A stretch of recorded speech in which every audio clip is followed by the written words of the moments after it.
কৃষক কল্যাণকে অগ্রাধিকার দেয় বিজেপি সরকার। বিজেপি সরকার সেবা ভাবনায় চলে। গুরু নানকের আবির্ভাব দিবসে জাতির উদ্দেশ্যে ভাষণে সরকারের কৃষি ভাবনার কথা বিস্তার করলেন ভারতের প্রধানমন্ত্রী নরেন্দ্র মোদী। তিনি এদিন 3টি কৃষি আইন প্রত্যাহারের সিদ্ধান্ত নিলেন। ক্ষুদ্র কৃষকদের স্বার্থে এই 3টি আইন করা হয়েছিল, কিন্তু সবাইকে আমরা বোঝাতে পারিনি, তাই প্রত্যাহার করে নেওয়া হচ্ছে 3টি কৃষি আইন।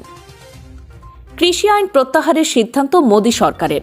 গুরু নানকের জন্মদিনে জাতির উদ্দেশ্যে ভাষণে প্রধানমন্ত্রী নরেন্দ্র মোদী কৃষক আন্দোলনের মুখে শেষ পর্যন্ত পিছপা হলেন।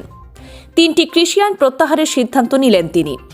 উত্তরপ্রদেশ, উত্তরাখণ্ড, পাঞ্জাব সহ 5 বিধানসভা নির্বাচনের মুখে মোদীর এই সিদ্ধান্ত বিশেষ তাৎপর্যপূর্ণ বলে মনে করছে রাজনৈতিক মহল।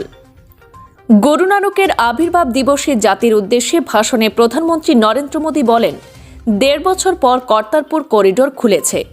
গুরু নানকের জন্মদিনে তিনি দেশবাসীর উদ্দেশ্যে বার্তা দেন, কৃষকরা এবার খেতে নামুন, তারা আবার কৃষিকাজে মন দিন। তাদের দাবি মেনে আমরা 3টি কৃষি আইন প্রত্যাহার করে নিচ্ছি। মোদী বলেন, আমরা কৃষকদের দাবিকে সম্মান দিয়েছি বরাবর। আমাদের সরকার কৃষক স্বার্থে কাজ করে। কৃষি কল্যাণকে অগ্রাধিকার দিয়েছি আমরা। দেশে আমরা কৃষকদের দুরবস্থা দেখেছি খুব কাছ থেকে। ক্ষুদ্র কৃষকদের স্বার্থ দেখে আমরা 3টি কৃষি আইন করেছিলাম। তাদের দাবিকে আরও জোরদার করতেই এই আইন হয়েছিল।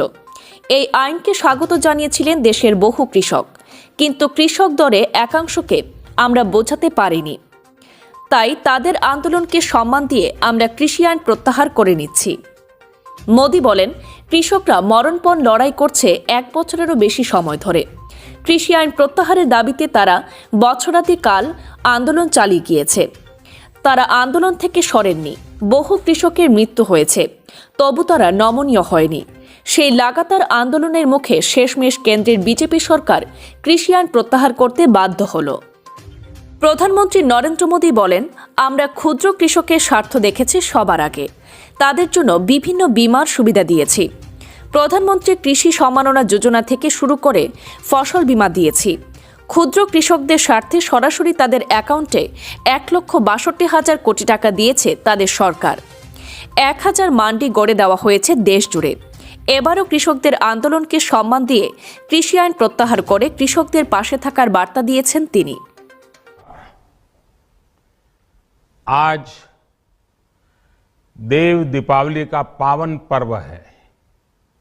आज गुरु नानक देव जी का भी पवित्र प्रकाश पर्व है। मैं विश्व भर में सभी लोगों को और सभी देशवासियों को इस पावन पर्व पर हार्दिक बधाई देता हूं। ये भी बहुत सुखद है कि 1.5 साल के अंतराल के बाद करतारपुर साहिब कॉरिडोर अब फिर से खुल गया है। साथियों, गुरु नानक जी ने कहा है, बीच दुनिया सेवी कमाइए त दरगिही बेसन पाइए। यानी संसार में सेवा का मार्ग अपनाने से ही जीवन सफल होता है। हमारी सरकार इसी सेवा भावना के साथ देशवासियों का जीवन आसान बनाने में जुटी है। न जाने कितनी पीढ़ियां जिन सपनों को सच होते देखना चाहती थी, भारत आज उन सपनों को पूरा करने का भरपूर प्रयास कर रहा है। साथियों, अपने 5 दशक के सार्वजनिक जीवन में मैंने किसानों की परेशानियों को, उनकी चुनौतियों को बहुत करीब से देखा है, महसूस किया है। इसलिए जब देश ने मुझे 2014 में प्रधानमंत्री के रूप में सेवा का अवसर दिया तो हमने कृषि विकास, किसान कल्याण को सर्वोच्च प्राथमिकता दी। साथियों, इस सच्चाई से बहुत लोग अनजान हैं कि देश के 100 में से 80 किसान छोटे किसान हैं। उनके पास 2 हेक्टेयर से भी कम जमीन है। आप कल्पना कर सकते हैं, इन छोटे किसानों की संख्या 10 करोड़ से भी ज्यादा है। उनकी पूरी जिंदगी का आधार यही छोटी सी जमीन का टुकड़ा है। यही उनकी जिंदगी होती है। और इस छोटी सी जमीन के सहारे ही वो अपना और अपने परिवार का गुजारा करते हैं। पीढ़ी दर पीढ़ी परिवारों में होने वाला बंटवारा इस जमीन को और छोटा कर रहा है। इसलिए देश के छोटे किसानों की चुनौतियों को दूर करने के लिए हमने बीज, बीमा, बाजार और बचत, इन सभी पर चौतरफा काम किया। सरकार ने अच्छी क्वालिटी के बीज के साथ ही किसानों को neem coated urea, soil health card, micro irrigation जैसी सुविधाओं से भी जोड़ा। हमने 22 करोड़ सॉइल हेल्थ कार्ड किसानों को दिए और इस वैज्ञानिक अभियान के कारण एग्रीकल्चर प्रोडक्शन भी बढ़ा। साथियों, हमने फसल बीमा योजना को अधिक प्रभावी बनाया। उसके दायरे में ज्यादा किसानों को लाए। आपदा के समय ज्यादा से ज्यादा किसानों को आसानी से मुआवजा मिल सके, इसके लिए भी पुराने नियम बदले। इस वजह से बीते 4 साल में 1 लाख करोड़ रुपए से अधिक का मुआवजा हमारे किसान भाई बहनों को मिला है। हम छोटे किसानों और खेत में काम करने वाले श्रमिकों तक बीमा और पेंशन की सुविधाओं को भी ले आए। छोटे किसानों की जरूरतों को पूरा करने के लिए सीधे उनके बैंक खातों में 1,62,000 करोड़ रुपए ट्रांसफर किए, सीधे उनके खाते में।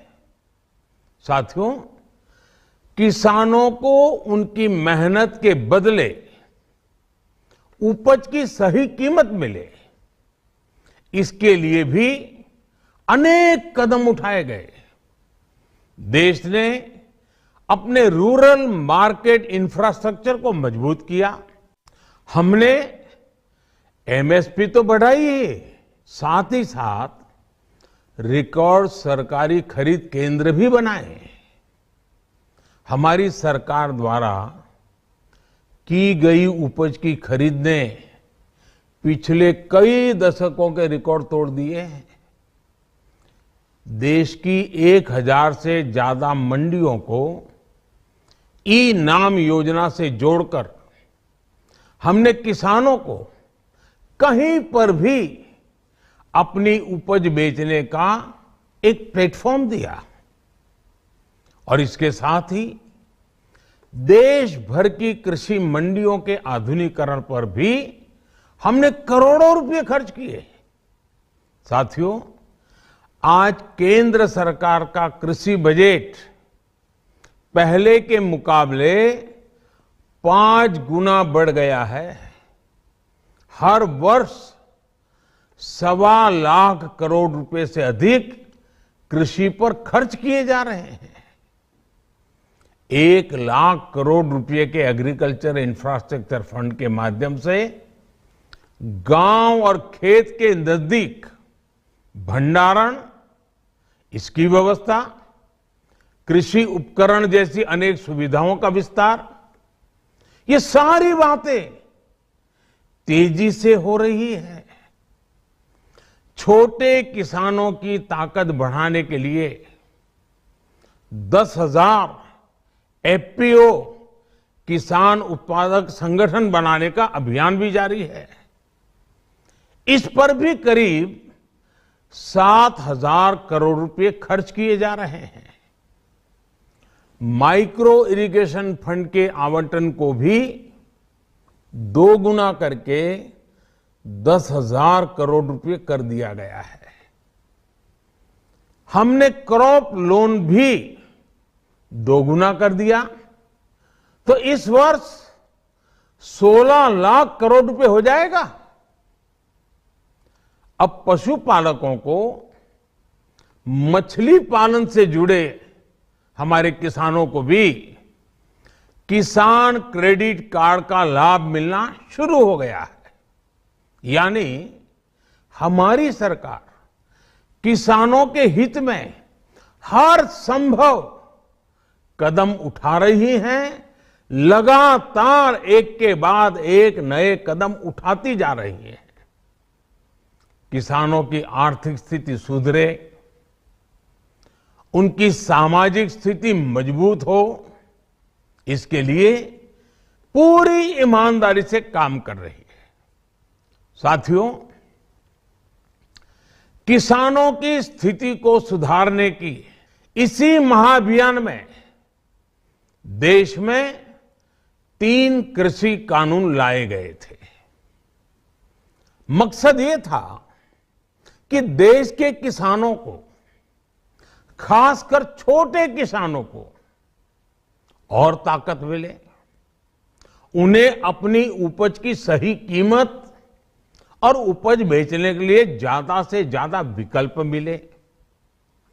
बरसों से ये मांग देश के किसान, देश के कृषि विशेषज्ञ, देश के कृषि अर्थशास्त्री, देश के किसान संगठन लगातार कर रहे थे। पहले भी कई सरकारों ने इस पर मंथन भी किया था। इस बार भी संसद में चर्चा हुई, मंथन हुआ और ये कानून लाए गए।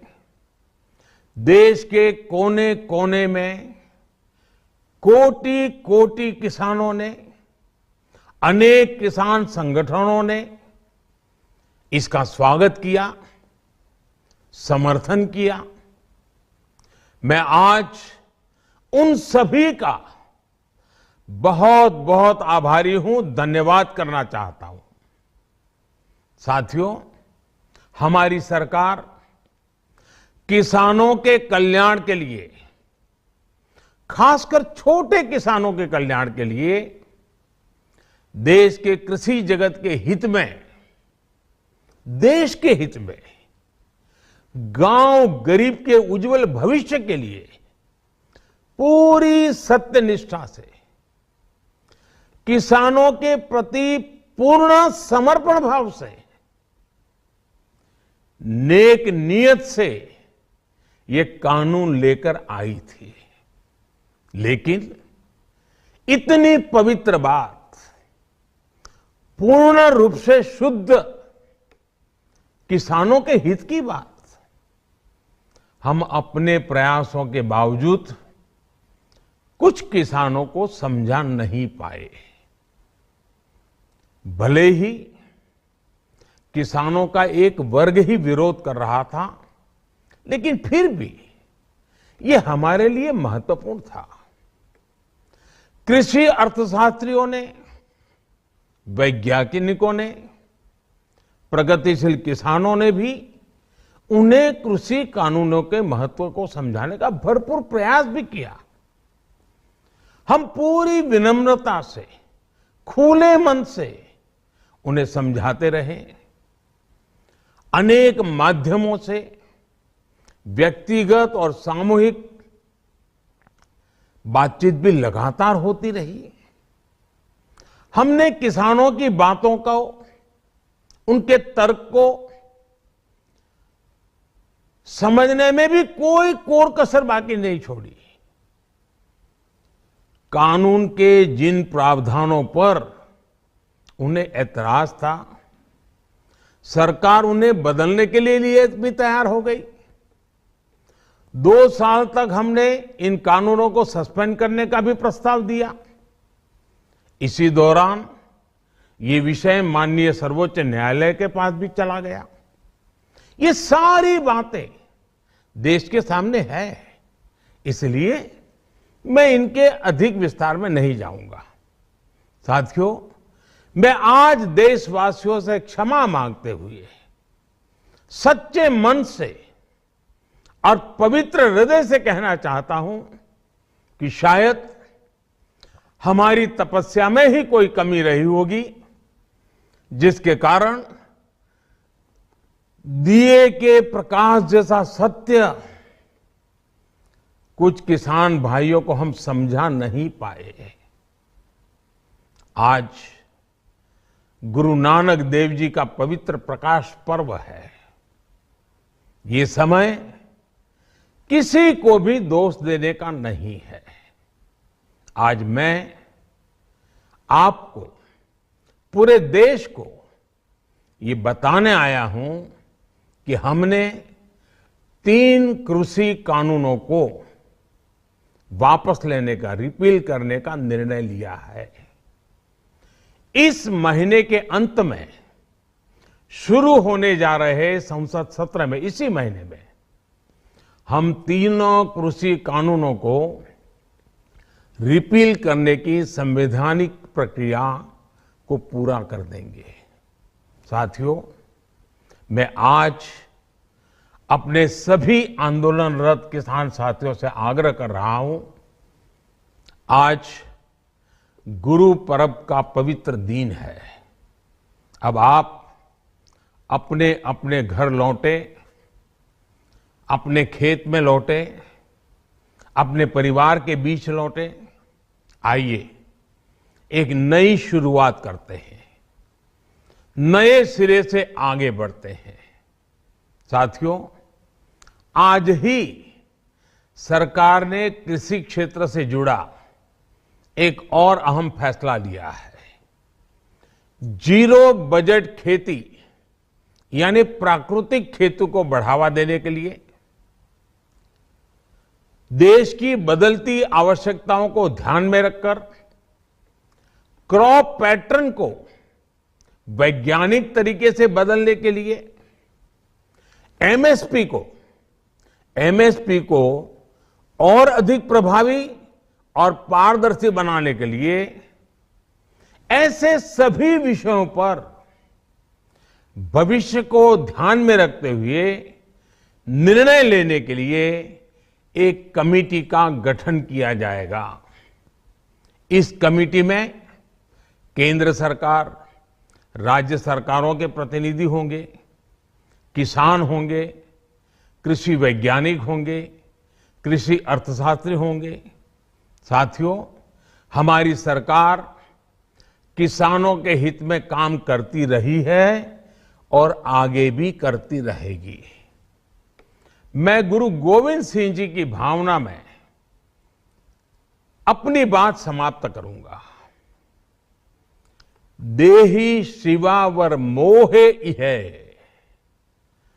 शुभ कर्मन ते कबहू न टरो। हे देवी, मुझे ये वर दीजिए कि मैं शुभ कर्म करने से कभी पीछे ना हटूं। जो किया किसानों के लिए किया, जो कर रहा हूं देश के लिए कर रहा हूं। आप सभी के आशीर्वाद से मैंने मेहनत में पहले भी कोई कमी नहीं की थी। आज मैं आपको विश्वास दिलाता हूं कि अब और ज्यादा मेहनत करूंगा, ताकि आपके सपने साकार हो सके, देश के सपने साकार हो सके। आपका बहुत बहुत धन्यवाद। नमस्कार। ব্যুরো রিপোর্ট তরঙ্গ টিভি বাংলা।